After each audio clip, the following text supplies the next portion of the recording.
أشهد أن لا إله إلا الله وحده لا شريك له وأشهد أن محمدا عبده ورسوله أما بعد فأعوذ بالله من الشيطان الرجيم بسم اللہ الرحمن الرحیم. آج کی یہ تقریب جانے والے صدر خدام الاحمدیہ کے اعزاز میں ہے. انہوں نے اپنا دور صدارت کا 6 سال کا مکمل کیا. وہ کہ ابھی خدام الاحمدیہ میں ہیں اور گزشتہ سال سے 1 سال ہو چکا ہے موجودہ صدر کو صدارت کا کام سنبھالے ہوئے.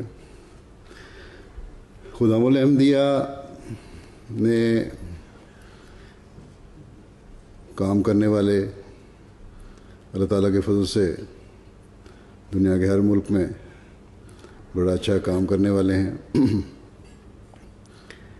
جانے والے صدر صاحب کو میں صرف یہ کہوں گا کہ اب جو جماعتی ذمہ داریاں بھی بعض ان پہ ڈالی گئی ہیں، ان جماعتی ذمہ داریوں کی وجہ سے ان میں جو پہلے ایک جذبہ تھا خدمت کا، ایک خادم کی حیثیت سے، وہ ختم نہیں ہو جانا چاہیے. یہ نہ سمجھیں کہ بعض عہدے ان کو مل گئے تو عہدے کی وجہ سے میرا کوئی اونچا مقام ہو گیا ہے. ہر عہدے دار کو بلکہ یہ سمجھنا چاہیے، حضرت صلی اللہ علیہ وسلم نے فرمایا کہ سید القوم خادم ہوں، کہ قوم کا سردار اس کا خادم ہوتا ہے.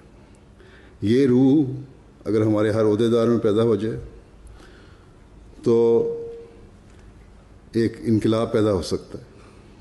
نظمیں آپ پڑھتے ہیں، جوش پر جوش تقریریں بھی کر لیتے ہیں، بڑے اظہار بھی کر لیتے ہیں، ترانے بھی پڑھ لیتے ہیں، لیکن عملاً فائدہ اسی وقت ہوتا ہے جب آپ کی سوچ آپ کے ان الفاظ کا ساتھ دے رہی ہو، آپ کا عمل آپ کے ان الفاظ کا ساتھ دے رہا ہو. بس آنے والے صدر کو بھی خیال رکھنا چاہیے، اور جس کو یہ خدمت کہ لمبا عرصہ خدمت کرنے کا موقع ملا اور دوسری جگہ خدمت کا موقع مل رہا ہے، اس کو بھی یاد رکھنا چاہیے.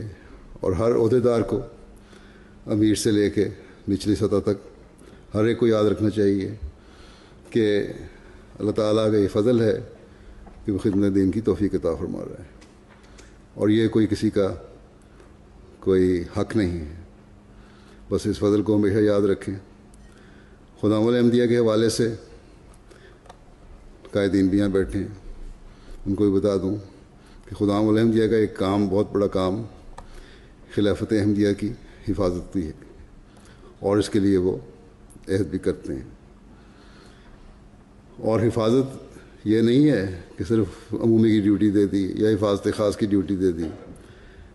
یہ کام تو اور دوسرے بھی کر سکتے ہیں. اصل حفاظت یہ ہے کہ خلیفہ وقت کے الفاظ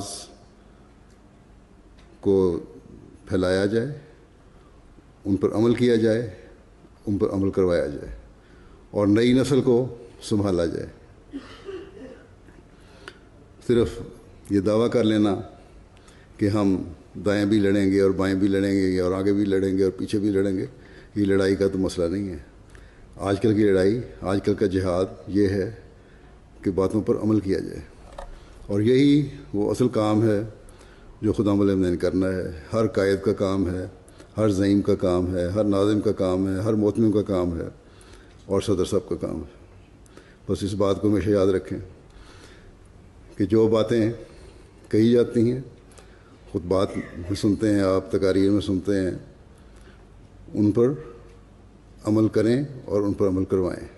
اپنے نمونے پیش کریں گے تو دوسرے بھی اس پر عمل کرنے کی کوشش کریں گے. مجھے یاد ہے شروع خلافت میں میرے مبشر ایاز صاحب نے مجھے لکھا کہ خلفاء کے خطبات اور تقاریر کا مجموعہ شائع ہوتا ہے اور ان کے جانے کے بعد شائع ہوتا ہے، جبکہ ان کی زندگی میں ہونا چاہیے۔ اس لیے میری خواہش ہے، انہوں نے لکھا، اپنی خواہش کا اظہار کیا کہ میرے جو خطبات ہیں خلافت خامسہ کے دور کے، وہ ساتھ ساتھ ہر سال شائع ہوتے رہیں۔ میں نے اجازت دے دی، اور بات بھی یہی ٹھیک ہے۔ اللہ تعالیٰ نے خلفاء، جماعت احمدیہ کے خلفاء میں، اور آئندہ بھی انشاءاللہ آتے رہیں گے، ہر ایک کا ایک دور رکھا ہوا ہے، اور ہر دور کے مطابق خود رہنمائی فرماتا رہتا ہے، اور جو موجودہ وقت کے تقاضے ہیں اس کے مطابق خلیفہ وقت رہنمائی کرتا ہے۔ اس لیے وہ دور جب ختم ہو جائے اور جب نیا خلیفہ کا انتخاب ہو جائے اور نئے خلیفہ کو اللہ تعالیٰ یہ اعزاز عطا فرما دے، تو پھر تو اس کے مطابق چلنا ہوگا جو جس طرح وہ رہنمائی کرے، نہ کہ پرانی کتابیں شائع کرنے۔ ٹھیک ہے، تاریخی باتیں بھی بعض مل جاتی ہیں، بعض علمی باتیں مل جاتی ہیں، شائع ہونی چاہیے، لیکن عمل کے لیے ضروری ہے کہ خلیفہ وقت کی بات کو سنو، اس پر عمل کرو، نہ یہ کہ منشا یہ تھا اس سے یا وہ تھا۔ بعض لوگ عہدیداروں کی طرف سے یہ ہوتا ہے کہ آپس میں جو بات کر رہے ہوں کہ نہیں، خلیفہ وقت نے جو یہ الفاظ کہے تو ان کا منشا یہ تھا۔ اگر منشا یہ تھا یا اس وضاحت کی ضرورت ہے تو خلیفہ وقت موجود ہے، اس سے پوچھو۔ اور اگر سابق خلفاء کی باتیں تھیں اور ان کا منشا تھا تو اس کا فیصلہ کرنا بھی خلیفہ وقت کا کام ہے کہ اس بات کی کیا تشریح ہوگی، یا حضرت مسیح موعود علیہ السلام کے حوالے ہیں یا ان کی باتیں ہیں تو اس کی کیا وضاحت ہوگی۔ یہ کام ہر عہدیدار کا نہیں ہے، یہ باتیں کہ اس کی تشریح کیا ہونی ہے، یہ فیصلہ کرنا خلیفہ وقت کا کام ہے۔ اس لیے خداوند احمدیہ ہمیشہ یاد رکھے، ہر عہدیدار ہمیشہ یاد رکھے کہ آپ نے خلیفہ وقت کے الفاظ کو دیکھنا ہے، اس کی باتوں کو سننا ہے اور اس پر عمل کرنے کی کوشش کرنی ہے، اور پرانے منشا اور پرانی باتیں کھنگالنے کی ضرورت کوئی نہیں۔ اللہ تعالیٰ جب تک بہتر سمجھتا ہے ایک خلیفہ کو زندگی دیتا ہے اور اس کے کام کو جاری رکھتا ہے۔